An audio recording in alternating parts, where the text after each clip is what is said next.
দেশি কেঁচো এটা কতটা জরুরি, এপি টিএসপি যখন ব্যবহার করা হয় বা ছত্রাক ব্যবহার হয়, আপনারা দেখবেন ওই জমিতে দেশি কেঁচো পাবেন না।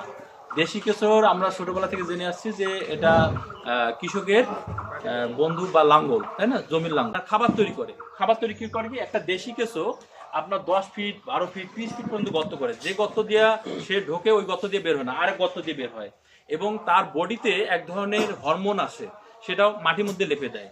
দেওয়ার পর যখন ওই মাটি দিয়ে বাতাসটা যখন চলে আসে, তখন অটোমেটিক কি হয়, ওই ফসলটা যে বাতাসটা পায় অটোমেটিক সে খাবার যোগায়।